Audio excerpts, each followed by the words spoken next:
Hi guys, welcome back to my channel. For those of you who are new, welcome. My name is Amanda and today I want to start off my wedding series.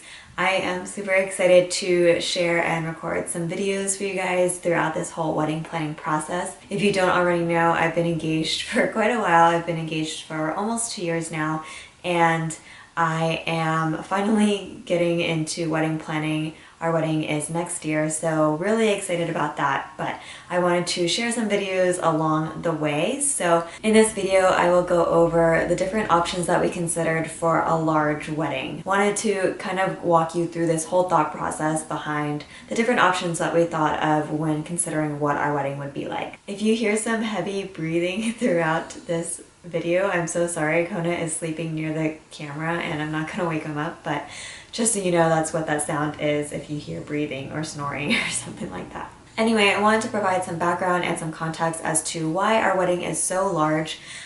We have a lot of family that we are really close to. Most of our family lives in the Bay Area close to us. We wanted to share this special moment of our lives with them if possible. If you want a number, we are shooting for inviting over 300 people. We also live in the Bay Area, so if you don't know already, weddings in the Bay Area are really expensive and venues and everything is super expensive there. So just wanted to provide that context before we head into the different options that we considered. This is by no means the best way to do it or anything like that. I'm not going to tell you what the best option is for a large wedding, but I just want to share our brainstorming process and what we decided to go with just because it worked for us. But I also just want to share this just in case you are also planning a large wedding and these are the options that you can have to consider and what we learned or why we didn't go with those different options. Obviously every couple is different, so I just hope that you learned something from this. So the first option that we considered is having a smaller destination wedding and having a larger Chinese banquet in the Bay Area back at home. We are both mainly Chinese, and so a Chinese banquet is something that both families typically do, and so that's why we considered that. Basically, a Chinese banquet is a huge banquet or reception done at a Chinese restaurant, and you'll typically invite like tons of people there. That's why the Chinese restaurants are so big, is because they tend to host a lot of large weddings. If you've been following me for a while, you'll know that I love Hawaii and that we love Hawaii. We go there all the time. Hawaii is really one of the only places that we've traveled to together, and we have gone back multiple times because we love it so much, and it's just a place for us to relax and enjoy ourselves, and we just really enjoy it there. Hawaii for me is like my dream wedding location because no matter what, like, we would love to invite as much of our family as possible.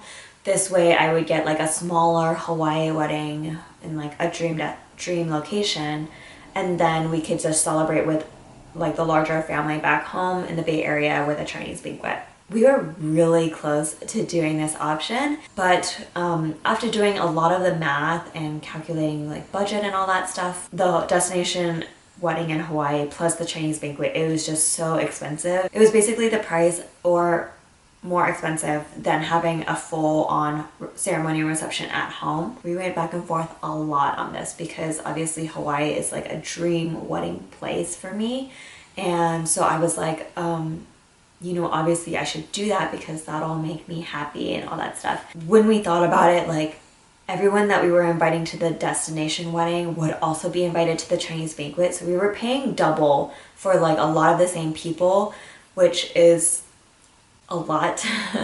And as much as I wanted the wedding in Hawaii, it just like financially didn't make as much sense, and it was just not as practical. I think the purpose of a destination wedding that most people have is to save money, but when we were doing it this way, it just wasn't saving money. So in the end, we decided against that option, but that is something that we were really close to doing. Another downside of a destination wedding is you are forcing your guests to pay their way to go and be there for your wedding. They have to pay for flights, they have to pay for accommodations and hotel and transportation, potentially, or food. Another downside of having a wedding in Hawaii was that my grandparents wouldn't be able to be there. They wouldn't be able to fly that far, so that was a huge factor because I really want them to be there. Along the lines of having like a smaller, more intimate ceremony, smaller as in like 150 people because our immediate family is just so large.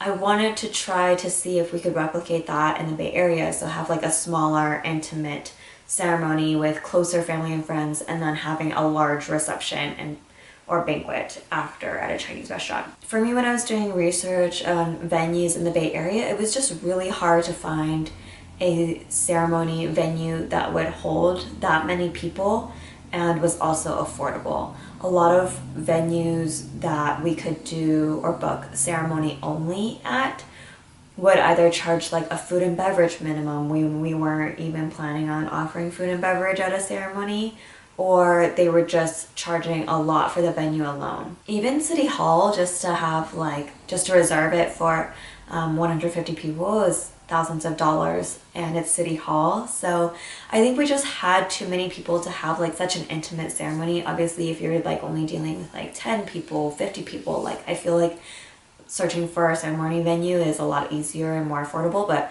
when an intimate ceremony is 150 people, it's still a lot, and it was just really hard for me to find a good ceremony venue that I really liked in the price range that we were looking in. So that just didn't make sense. I know a lot of people do like a church wedding, but personally that just doesn't work for us. But yeah, so that's kind of why this option didn't work for us. The last option is having a large ceremony and reception in the same location, so that you invite a lot of people and they can go, and they don't have to drive from one location to another. It's all in the same place. Typically in the Bay Area, this looks like wineries or country clubs or golf courses, and we have a ton of them in the Bay Area, so that's why those are very popular. This is definitely more convenient from a guest perspective because they don't have to drive to multiple locations. They can just stay in the same place. It's more convenient. We liked this option because it wasn't like a destination wedding, because we weren't forcing guests to spend a ton of money to get there or anything like that. For these types of all-in-one location venues, the price ranges really vary. Like some are more affordable than others, some are way more expensive.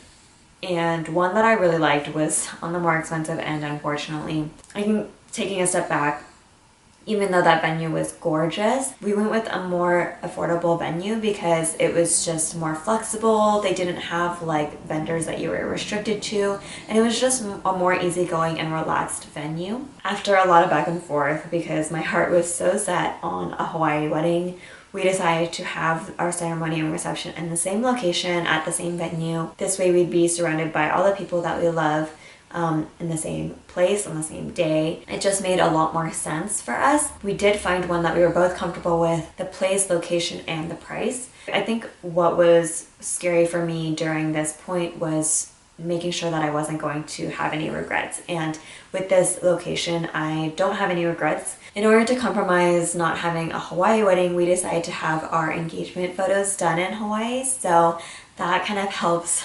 offset not having a wedding in Hawaii. I just know that it was just going to be so expensive, not only for us, but for our guests as well. So I'm more at peace with having our ceremony and reception at the same location because we'll be surrounded with all the people that we love. And I think that's the most important thing, is being able to have a lot of people that we love be there. At least this way my grandparents could attend the ceremony and reception, and because it's in the Bay Area, so I'm really excited about that. Anyway, I think we made a good compromise. We worked it out together and we decided on this Bay Area wedding. So we're really excited about it. I know this was just a lot of me talking through our thought process. I don't know if it was helpful, but I hope this kind of provides some insight into the different options that we went through for hosting such a large wedding. If you are planning a large wedding, or if you had a large wedding in the Bay Area, please let me know what venue you chose in the comments down below. I would love to hear what you guys ended up with. If you enjoyed this wedding planning video, please don't forget to subscribe for more wedding planning videos. I hope to share more videos along the planning process. I'm definitely going to be doing a lot of DIYs for my wedding, so if you're interested in following or watching any DIY videos in the future, don't forget to hit that subscribe button. If you found this useful, don't forget to give it a like. So I hope to see you in the next one. Thank you so much for watching. Bye!